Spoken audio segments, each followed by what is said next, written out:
Sometimes you are careful about the behavior you offer because you are aware that others are watching your behavior and they hold you to standards.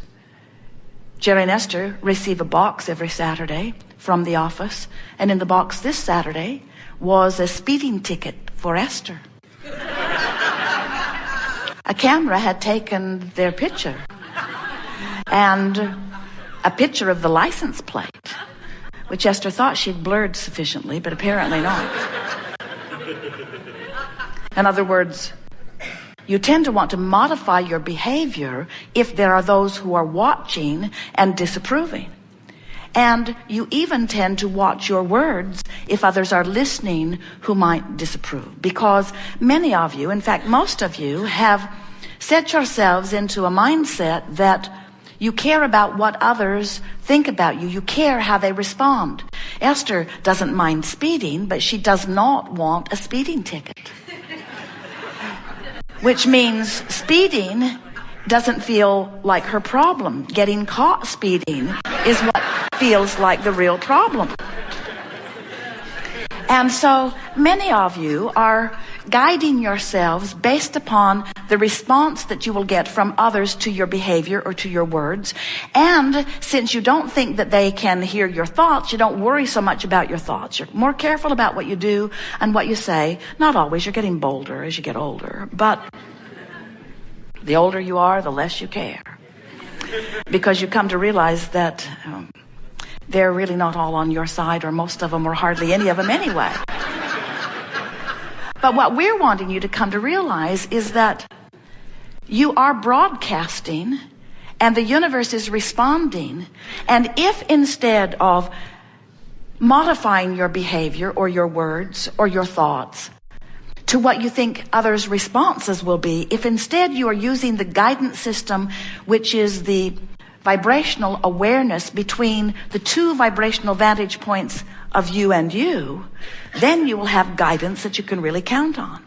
And what we mean by that is, before you came into this physical body, you were consciousness. And now you are in this physical body, you still are consciousness. But you are not non-physical consciousness and then physical consciousness. It isn't what you call dead and then alive. You are always non-physical consciousness. And even while you are here in this physical body, it's only a small part of the consciousness that is really you that is participating in this personality that you know as you.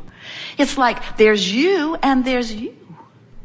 And the you part of you is the eternal part of you that is gathering and expanding and knowing and loving. It's the best of all that you have lived, collected by that point of view.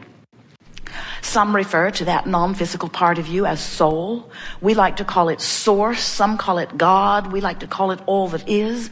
In other words, this non-physical part of you that is expanding and evolving and becoming the joyful, loving, absolute understanding of worthiness being that you are, that part of you is active and alive within you at all times. And that's what you want to begin paying attention to. We don't want you to guard your words or your behavior because someone in your physical format may approve or disapprove. Although we know how nice it is to be appreciated and approved of. When someone holds you as their object of attention and they are tuned into source energy and in their appreciation as they hold you in that gaze, we know how good that feels to you, and we can understand why you would become addicted to that. It's lovely to be adored. It's lovely to be appreciated. But then they must give you their undivided attention, and they must never find an aspect of you that they disapprove of, or you feel like a puppet that someone has let go of the string. If you are counting on your feedback from other humans as what guides you, and so many are, and you are killing one another in massive droves as you are disagreeing with the thoughts that you are offering and the behaviors that you are living, if you would, instead of trying to guide yourself in the impossible way. Have you ever tried to guide yourself that way? Someone you care about? Maybe it started out as one of your parents or both of them. It's hard if there were two of them because they weren't the same. They wanted different things from you, nearly drove you crazy when you were little. But have you ever had someone who you so want to please them and you stand on your head, you train yourself into the behavior and even thought processes that they want from you. And they're very good at it, aren't they? They smile or they frown. They hug or they slap. They bless you with benefit or they withhold from you things that you want. In other words, it's pretty easy for someone to train you. Have you ever been trained by someone? And then, just when you thought you were as good as they wanted you to be, they changed their point of view. They set up different standards. So the hoops and the jumping just became more and more and more.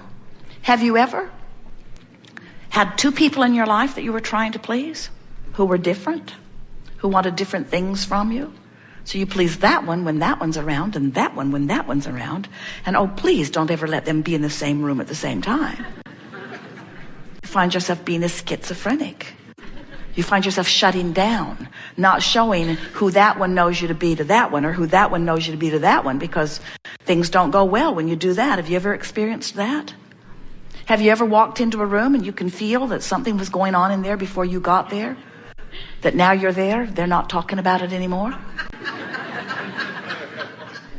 In other words, you've been going crazy trying to measure yourself against other humans who have different standards about how you should behave. And this is the most interesting part of that. When you change your behavior to please them, you teach them or call them away from their own guidance system too. In other words, when you deliberately modify your behavior to try to make someone happy, what you teach them is conditional love. You say, oh sure, I'll do everything in my power to change the conditions so that you can feel better. And unless everybody in their life does that, then they're not that happy, are they? If they need your behavior to change. But when you remember that you were source energy before you were born, and you still are source energy even though you're in this body, and that source energy part of you is love. So when you're focused upon something and not feeling love, you've got two different vibrations going on within you. And law of attraction's response to the two vibrational aspects of you cause you then to feel negative emotion. That's what your emotional guidance is. Your emotional guidance, the emotions that you feel, are your indicator in every moment of how close the thought you're thinking in your physical body right now matches the thought of who you really are. So as we're moving forward here today, we want to show you how to tell your new story. We want you to tell the story of what's over here in your vibrational escrow. You don't need to keep telling the story of why you put it in vibrational escrow. You don't have to explain to the universe. Your mother, we sort of got that. Your mother, you found that if you pleaded a really needy case, sometimes she'd give up the goods. But when you plead a needy case to the universe, you hold yourself in the vibration of need, and the universe, the abundant universe, cannot give you. Your need cannot be fulfilled. Your needs cannot be fulfilled. Need and fulfillment are opposite vibrations on the vibrational scale. If you need it, you can't get it. Isn't that interesting? Jerry and Esther have a lovely friend who's a waiter at a restaurant in Boston. They look forward to seeing him twice a year when they go back, and they eat there every day for the time that they are there. They become very good friends, and he gives them the most delightful experience. There is everything about him that they adore. And on the next to the last night, Esther gave him a very remarkable gratuity. And the next night, he said to them, I don't need that kind of gratuity from you. And Esther said, and if you did, we wouldn't give it to you. We never give out of need. We don't look around for lackful people. It defies the laws of the universe. When you are in your thriving, that's when you draw from us. The more someone thrives, the more we want to play. The more someone needs, the more invisible to us they are. When you are a vibrational match to thriving, you hook up with the other thrivers that law of attraction has amassed in your vibration. When you hook up with needers, you hold yourself apart from the thriving you've asked for, and law of attraction hooks you up with other needers. It's just law. just truth. It's just fact. It's just evidence of vibration. So you can play it any way you want. You can tell a needy story. You can tell a prosperous story. And if you're in need, we understand how the needy story comes easier. Those words are easier, and in many cases you've practiced them longer, and you have very funny stories to tell in your needy way. But if you will begin practicing the new story, if you're in need and you tell an angry story instead of a fearful or powerless story, your angry story will serve you, because there's more empowerment in your angry story than there was your needy, powerless story. But after a while, your angry story will not serve you. After a while, a less angry story will serve you better. And after a while, a story of frustration will serve you. Now, if you're really feeling powerless, don't try to tell a positive story. You'll choke on your own words and trip over your own tongue. It will backfire, because those vibrational frequencies are too far apart, and you can't fake it. You can't fake a vibration to the universe. So, if you are telling a story of frustration, now try to tell a more hopeful story. And once your hopeful stories on the dominant subjects of your life become normal practice stories to you, when you start feeling hopeful, when you are in a place of hope, you are in the vibrational range of your vortex. And if you can stay there, if you can manage to maintain a hopeful story, I'm really looking forward to Wouldn't It Be Nice If? Wouldn't it be nice if? Won't it be nice when? If you can maintain those good feeling stories, you'll be close enough to this vortex that it will bring you in to where the rendezvous and the things that you've been asking for are. And then, as the manifestations begin to occur, you easily move from hopeful into knowing. Do you need to know something before it will be? No. You just need to be within range so that the universe can show you that it is. In other words, when you believe something, the universe will show it to you again and again.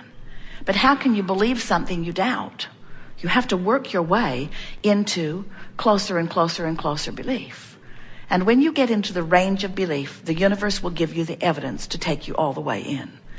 And once you begin hanging around in belief on those subjects, you will come to a place of knowing. You will know your power. You will know your value. You will know the well-being of this time-space reality. You will know the well-being of the eternal nature of that which you are. You will know the reason for your being. You will come to remember that you came forth not to fix things that are broken. You came forth to explore the environment, to make things that are better. Through the clarity of that which you are about. You are focusing mechanisms. You are creative genius. And you create through the stories you tell, through the thoughts you think, through the life you live, through the vibration that you offer. You have control of the vibration you offer because you have control of the thoughts you think. And you have control of the thoughts you think because you have the capacity to tell an improved story no matter what. You gotta let go of the idea that you are a documentarian here describing the history of where you live. Many, in their quest for truth, in their quest for knowing what's really going on, they have demanded from you that you tell it like it is. Tell me the truth. Tell it like it is. Tell me where you've been, what you've been doing. Tell me where you are. And we say, don't do it. Don't do it. It will root you to the spot. Tell it like you want it to be. Tell it as it is becoming. Tell it as you've hoped for. Tell it as you've dreamed for. Tell it as it exists in reality, in vibrational escrow. Tell us where you're going. Tell us why you want to go there. Tell us what it will be like when you get there. Train yourself into the vibration that matches who you really are and what you really want. And let life in its real life manifested form reflect it back to you vividly.